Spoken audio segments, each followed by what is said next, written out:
Bonjour, bienvenue, c'est Trait d'Union.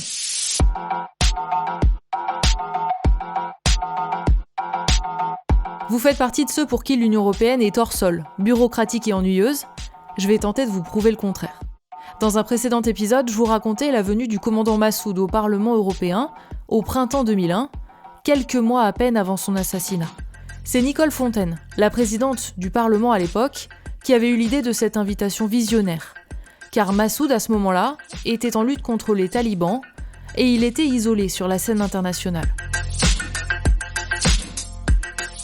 Devant le Parlement, le lion du Panjshir, c'était son surnom, avait alerté sur la condition des femmes sous le régime des talibans. Un appel déchirant prononcé il y a 20 ans, qui résonne aujourd'hui au moment où les talibans ont repris le pouvoir en Afghanistan. Après cette visite, Nicole Fontaine et le commandant Massoud sont restés en contact. Et la présidente du Parlement européen a continué à s'engager pour le droit des femmes afghanes. En mai 2001, elle a même organisé l'impossible. Elle a fait exfiltrer des femmes d'Afghanistan pour qu'elles viennent à Bruxelles parler de leurs souffrances.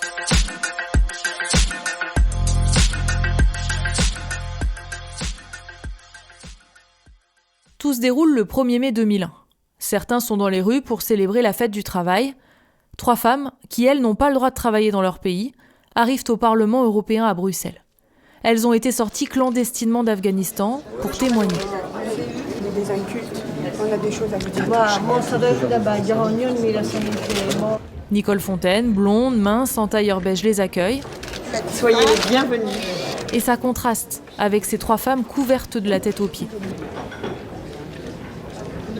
Elles portent un tchardri, une sorte de burqa, pour préserver leur anonymat. Un bleu clair, un bleu et un autre couleur vert d'eau. Elles ont aussi des noms d'emprunt, Latifa, Oma et Diba.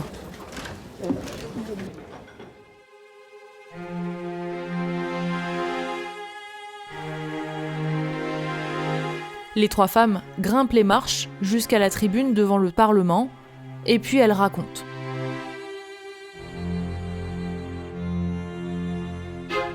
Elles racontent les violences psychologiques, physiques, les jeunes filles qui ne peuvent pas aller à l'école ou avoir accès à un médecin.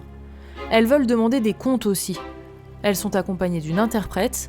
C'est elle que vous entendrez en français.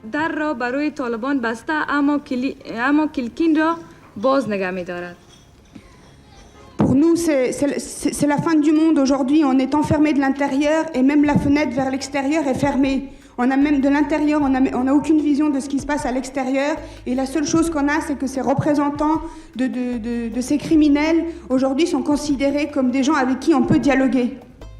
À cette époque, les talibans veulent que leur régime soit reconnu sur la scène internationale. Plusieurs pays occidentaux sont prêts à céder pour préserver leurs relations avec le Pakistan, qui soutient les talibans. Latifa, Oma et Diba supplient la communauté internationale de ne surtout pas faire ça. Et puis, elles demandent, elles veulent savoir qui soutient le régime des talibans.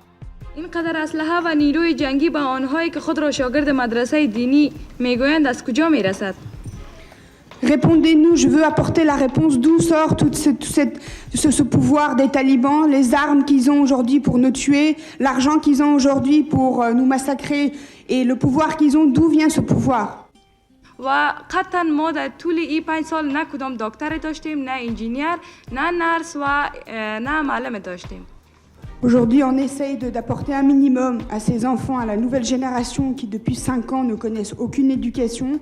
Ce qui est pour nous la chose la plus grave, ça veut dire que si ça continue la situation, il y a toute une génération d'analphabètes incultes qui ne connaît rien, ni de l'histoire, ni de l'éducation, puisque les mères aujourd'hui sont incapables d'apporter quoi que ce soit, puisque elles-mêmes elles sont prisonnières. Et la seule image que ces enfants ont aujourd'hui, c'est d'une mère cloîtrée entre 4 murs. Comment voulez-vous que cette mère apporte une éducation à ses enfants ? سمی بودا که در قلب بامیان حک شده بود و نابود شد. Et ne soyez pas, et ne faites pas comme avec les Bouddhas de Bamiyan, de réagir quand c'est trop tard. Pour comprendre ce dernier appel, il faut savoir que 2 mois plus tôt, les talibans ont détruit les Bouddhas de Bamlian. Des Bouddhas géants, taillés dans la roche, au centre de l'Afghanistan. Ils dataient sûrement du 5e siècle, et les talibans les ont détruits à l'explosif. Ils les jugeaient idolâtres. C'est la goutte d'eau qui a fait réagir certaines personnes sur la scène internationale. C'est aussi l'une des raisons pour lesquelles Nicole Fontaine a voulu faire venir le commandant Massoud. À l'issue de leur intervention, la présidente et plusieurs eurodéputés prennent la parole. Elles veulent leur dire que oui, elles ont été entendues. Je voudrais leur dire que le sort tragique qui est fait aux femmes aujourd'hui par le régime des talibans nous interpelle et nous révolte. Nicole Fontaine évoque aussi des pistes plus concrètes pour aider les femmes, comme la création d'un réseau européen de solidarité. Elle propose aussi d'aider les actions d'éducation clandestine en Afghanistan. Car dans leur pays, oui, plusieurs femmes résistent, elles donnent des cours aux petites filles en cachette. Je n'ai pas réussi à savoir si cette aide de l'Union européenne avait pu être mise en place pour soutenir l'éducation clandestine.